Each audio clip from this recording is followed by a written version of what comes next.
Hello, my name is Jeff Pagano, and welcome to Harping on Rugby, where with the help of some fellow fans, I get the chance to harp on what's going on with Leinster, Ireland, and the wider rugby world. First up, joining me this week is someone earning cap number 62. Welcome back to Mr. Conor Ciarán. 62. The numbers are clocking up quick. Yeah, indeed. And it's not often we have someone on the Rat Pod who also did the preview. In fact, I think it was Conor who was the last to do it. Anyway, this time it's the owner-operator of the guest blog post, the great blog, Post to Post Sport, here for podcast number 28 and closing in on 200 overall Harping contributions over the years. Hello again to Mr. Ciarán Duffy. Yeah, it's like the old World Cup system where tier two nations would have to play a game 3 days apart or something. I'm worn out now, but I'm going to give it my all. 194 contributions. So I'm a veteran of harping on rugby at this stage. But who's counting? Yeah, I have a Word document here. Indeed. And so now this brings us to our final thoughts, starting with Conor. There's lots of talk online, about the gap between Leinster and whoever's after Leinster. And I don't mean on the URC table, I mean in the provincial setup. And I think that, I had a good chat with a very nice young man, one of the few who were very welcoming to me down. And I say that with my tongue in my cheek. There were a lot of pleasant people in Thomond. There really were. And there's one particular young chap, Pablo was his name, and we got talking for a couple of minutes outside. And he's very, as a young man, quite philosophical. It's like we don't hate you because you built it. We hate you because we don't have it.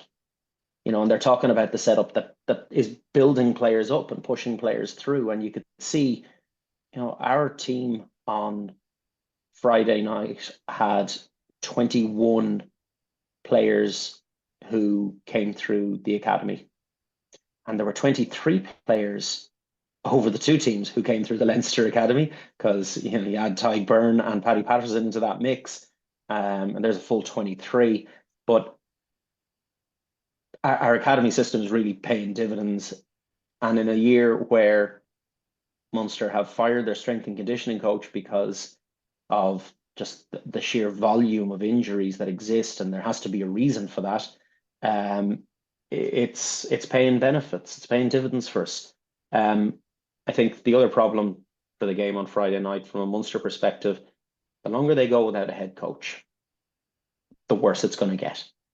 Because by all means, you've got a man there who's saying, okay, lads, here's the direction we're going to take. But players all have in the back of their mind, this is the direction we're going to take, until somebody else tells us we're going in a different direction. And so we'll buy into an element of what we're being asked to do, and we'll buy into some of it, and we'll go week to week and see how we get on.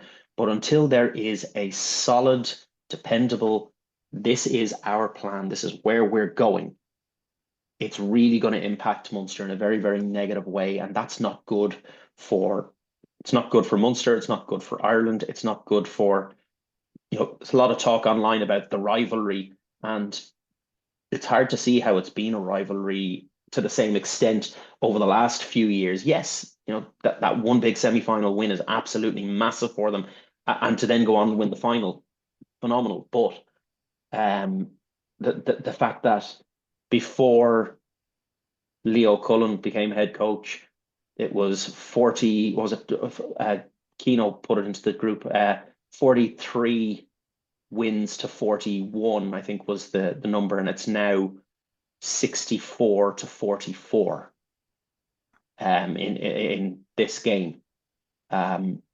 So yeah, the gap is widening, and that's not good for, it's not good for the rivalry, it's not good for Irish rugby. They really need to get the finger out down there. From our perspective, it's a bonus point win on the road. It's a bonus point win in Thomond. They're like hen's teeth. I can't think back over the last couple of years, when have we beaten them by that margin? It was an impressive margin to win by.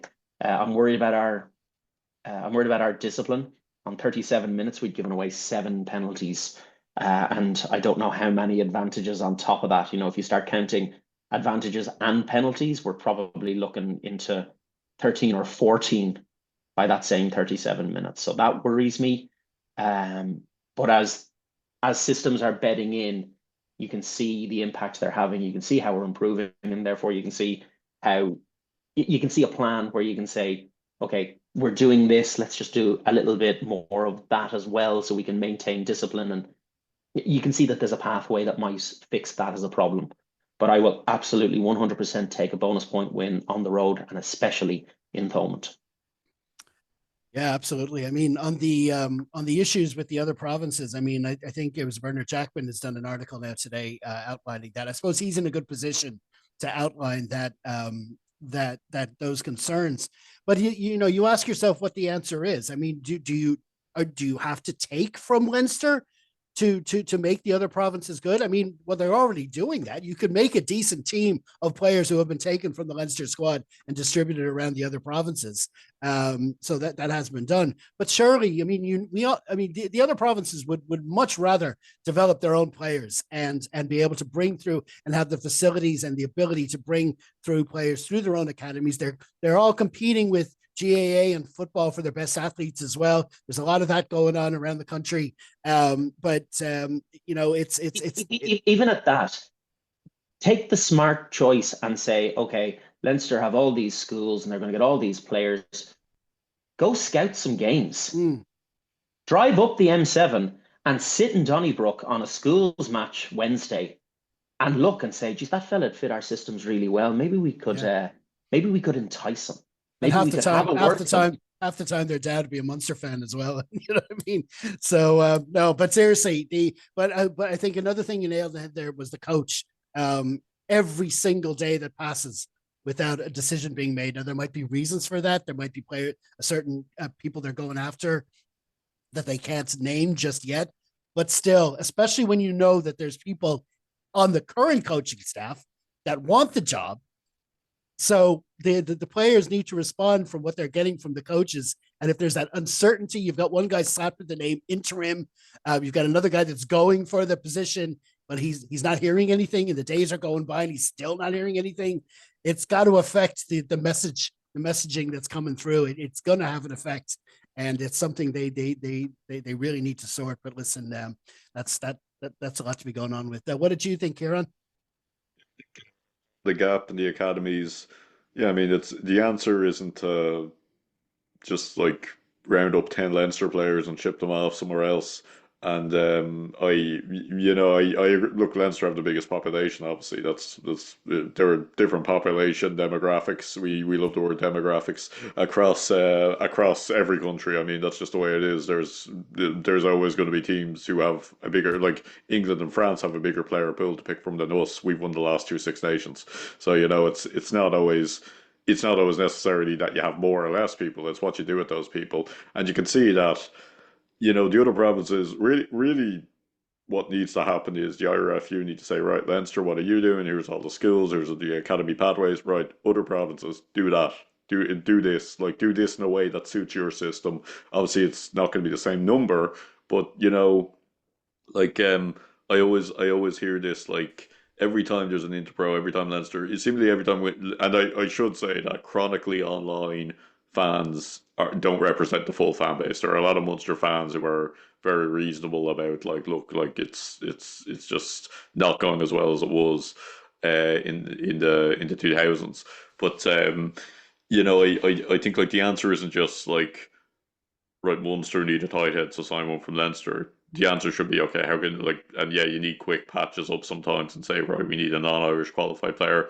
But the answer has to be, how do we develop these players? How do we make sure, and the same for Connacht and Ulster, how do we make sure we have that squad depth that when, I don't know what's going on with the injuries, but when we have these injury crises, because Leinster have had injuries this season as well, and we just have to cover for it. And that's the thing.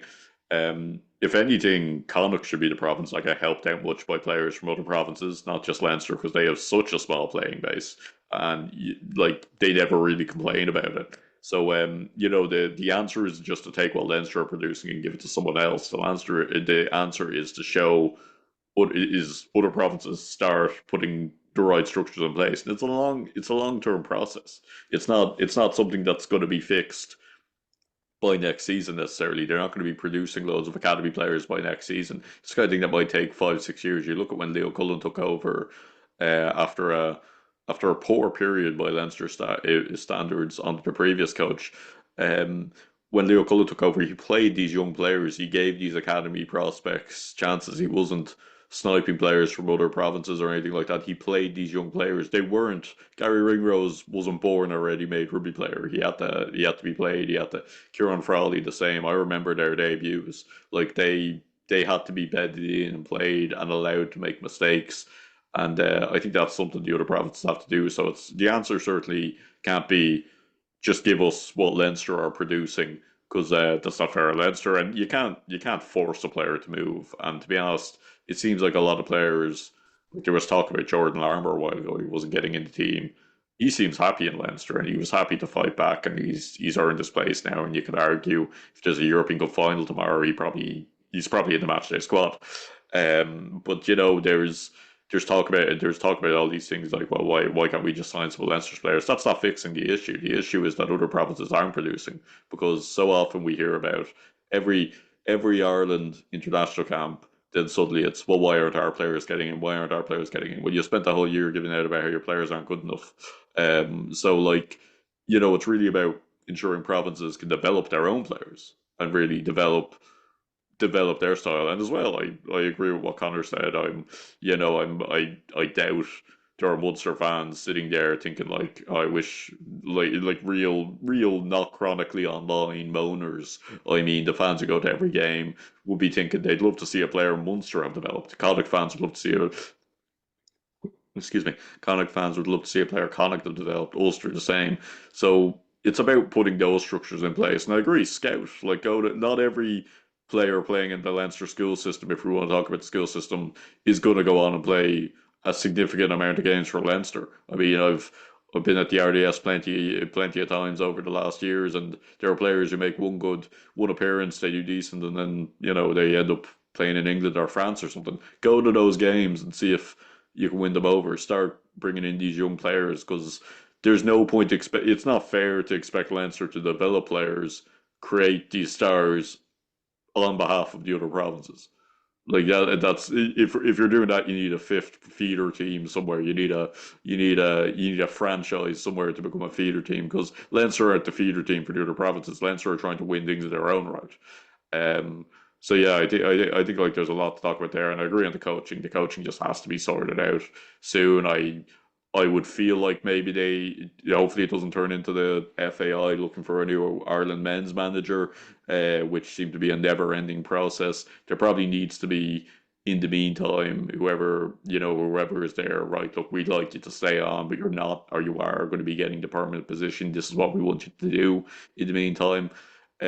So yeah, that's a bit of a mess. But overall, in terms of the actual game, I think it's 9 wins from 9 now in all competitions this season. I think this was the best managed one. I think, look, we didn't exactly play excellent rugby for 80 minutes, but I'd happily be brilliantly boring if it means winning the URC or getting a fifth star.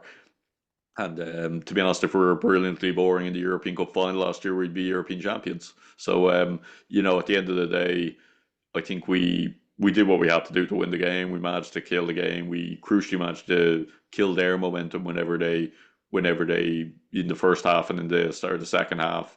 And yeah, I like as well that sometimes in games you have to play the ref a little bit as well. And I like that we responded to what the ref was calling and what the ref was saying because I think that's what Toulouse did to us in the final. They didn't cheat. They didn't do anything illegal. They just said, right, this is how the refs go refing the game, so we're going to respond to that. And there have been times in the past I think we've been way too nice. We've been way too trying to play this amazing, beautiful, romantic rugby and being way too nice. Sometimes you have to grinding out interpros as well. It's all about in December. So yeah, good win. Happy a few players proved me wrong for Leinster. I think from Munster's point of view, Tom Ahern, I agree, head and shoulders above everyone else. And if you were to pick a player from that Munster team, obviously there are Munster players who weren't playing. You'd say, look, he'd be one you'd look at for an international for an international squad. But yeah, look, good win, job done. Going into the Interbrew, I'm glad we were building a bit of a distance because suddenly over the Six Nations you're losing a big chunk of your squad, and then suddenly in the South Africa tour, we're probably sending weakenings down. We crucially need something out of those games. But happy to do this for now, and then click into gear properly by the time the European knockouts come along and we get into the business end of the URC. Definitely. Do you want to jump in, Conor? I was only going to say, just, we talked about not imitating what Leinster do it your way. One thing that strikes me is the coaching pathway. There's not just a player pathway in Leinster, there's a coaching pathway. And everybody learns this is the way we play. These are systems we use. And it's why,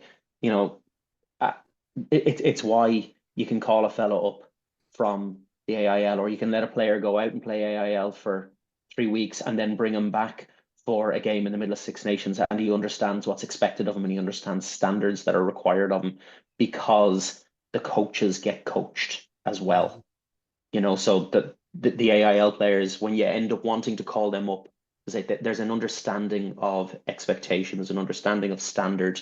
And a fellow like let's take Luler from the other day, and he's come into the Munster squad, obviously from South Africa, but the other tight head they called up, he's come from the AIL, and if he was in a position where it's a thing of this is the Munster way of coaching, this is how teams play, and therefore this is what I'm going to have to do, taking this extra step, I think it would provide a clearer pathway for everyone as well. But again, as Ciarán says, you can't just imitate what Leinster have done, but you can look at it and say, how do we make this work for us? That if you don't want to use schools as a pathway and you want to use the AIL as your pathway instead, how do you integrate your systems into what they already do? Well, that's brilliant, lads. Many thanks again to Conor and Ciarán for joining me. I hope to have you both back on the pod soon. Thanks, lads. Cheers, and have a happy New Year. Thanks, Jeff. Happy New Year. Good New Year, everybody.